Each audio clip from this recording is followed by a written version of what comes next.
I have to confess, I had a meltdown on the weekend. Had a meltdown, yeah. Yeah, I was. I did my Saturday run. Yeah. As per your instructions, but Yeah. I don't know. I was getting so frustrated with this ankle, Yes. And so I just almost, you have one of those mental kind of meltdowns.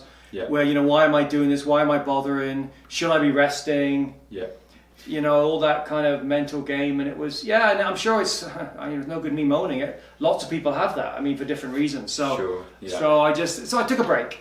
Yeah. Took a break Sunday, Monday, and then Tuesday, and then today, this morning, we had Evan over, Yeah. the physiotherapist, Yeah. and he worked on the ankle for half an hour doing different things, and I got some exercises now. So it was interesting. One comment that really struck me, he said, because I was worried that the running was causing more problems. Yeah. He said, well, basically, it wouldn't have mattered whether you'd had an air boot for 2 months or been running on it.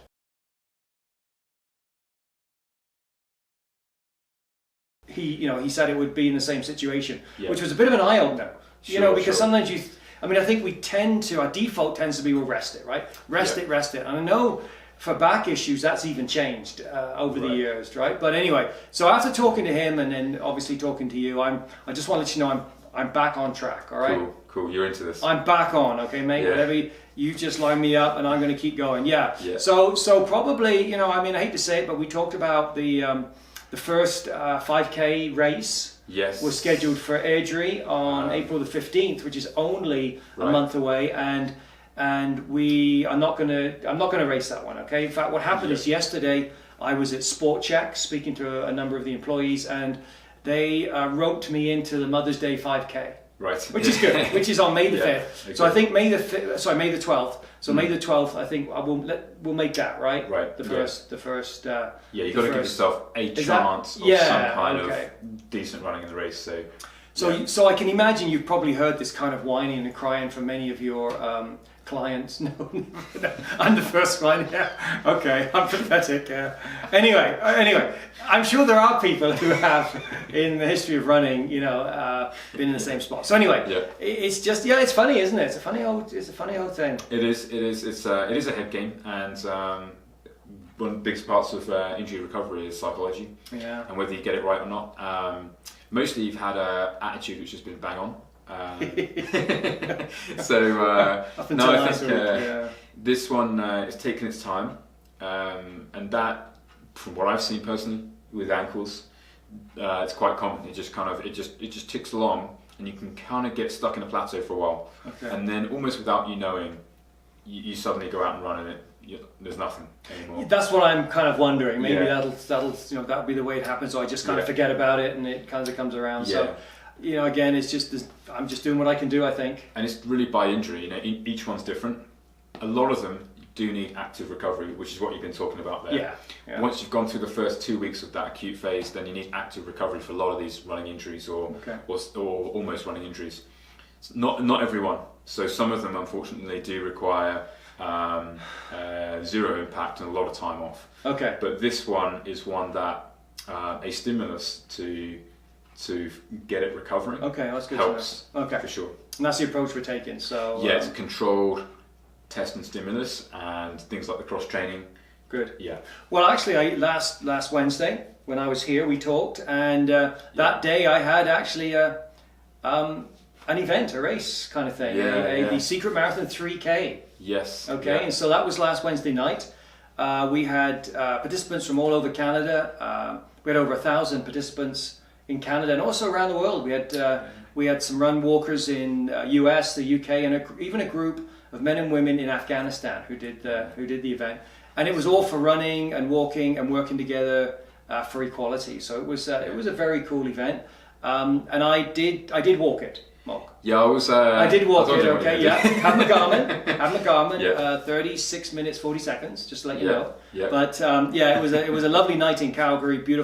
Beautiful evening. We had over 240 runners, walkers there, and we raised over $7,000 for Canadian women, for women of Afghanistan, and a portion of the fees are going to the making of the film, the documentary, The Secret Marathon. So it was a really enjoyable evening. But but now time to focus in on 62 beats 47. Yeah. We're not going to go to 63, right?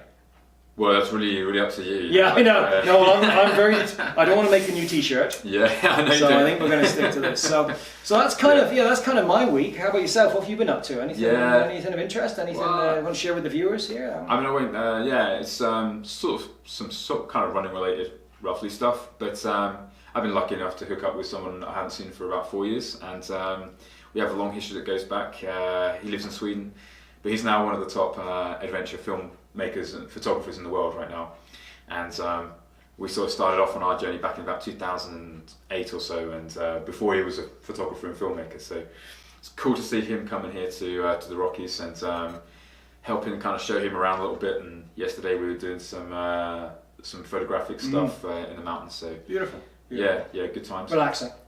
Not relaxing when you get up at 4:30 in the morning. Definitely not. No, that sounds good. Yeah, trying to catch the sunlight at the sunrise in the morning. Meaning, you're getting up about 4:30 and then getting into the mountains early. And it's like, wow, that's pretty wild. I guess the other thing this week that's kind of exciting, and it's early days, but our friend Benard.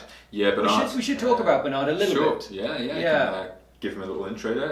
Well, go ahead. You maybe just touch on, what's happening. So he sort of loosely links into us and has a parallel story, we should say, probably. And he's here in Calgary, a marathon runner with a lot of talent, like a huge amount of like elite level talent. Originally Kenyan, now Canadian. And really our kind of link into him right now is to try and get him running full time, that he can tap into his potential. Yeah. And his potential ultimately is to challenge the Canadian marathon record of 2:10:05 and to run in to run in Tokyo in the Olympics wearing a Canadian shirt. So in 2020, eh? In 2020. Brilliant. Yeah, wow, that's huge, eh? And the time is now because ultimately you have to be kind of on a forward path now in 2018, marathon wise, that leads you to a qualifying time, Olympic qualifying time in 2019. So really it's about anybody who's on this path right now, and there are others doing the same. You have to capitalize on 2018. 2018 really needs to be a year where you move forward, certainly sub 220 and heading towards sub 210 times. Okay. Yeah.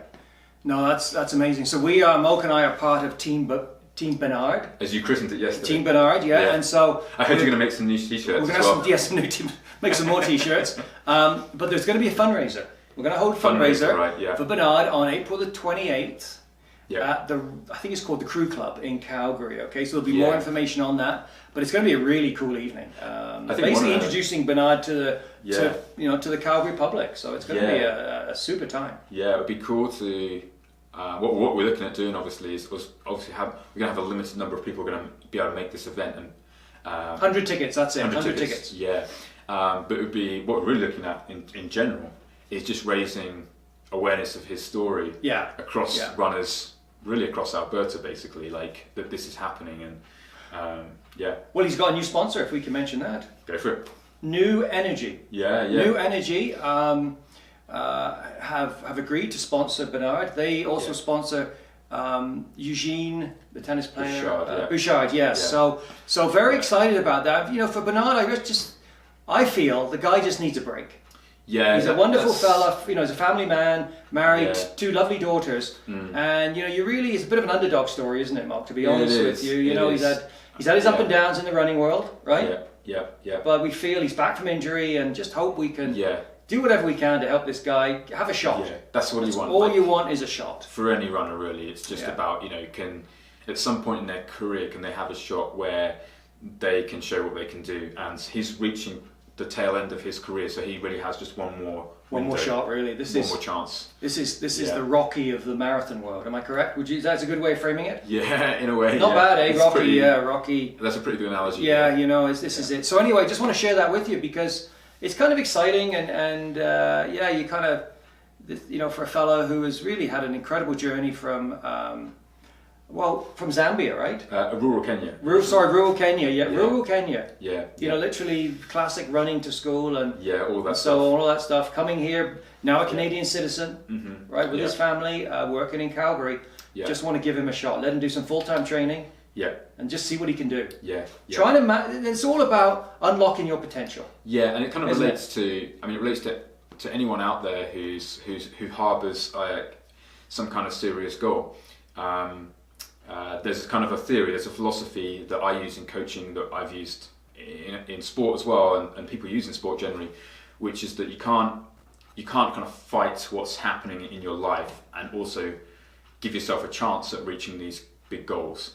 So you kind of have to have the life stuff in order, like where you want it, that allows you a chance to give you just a shot. Yeah, otherwise you'll get just tied up in the day-to-day stuff and never give it a good shot. And you end up in a kind of a cycle of frustration of never achieving the goal. So he is basically kind of he's an example for all those people out there chasing goals that what we're trying to do is help him organise that basic fundamental bottom of the pyramid life stuff to allow the to do stuff at the top to happen. So that's why we formed Team Benard. Yes. It's going to be good. Okay, well look, so we'll see you next week. For another session of 62, 47 and Martin Road to Recovery.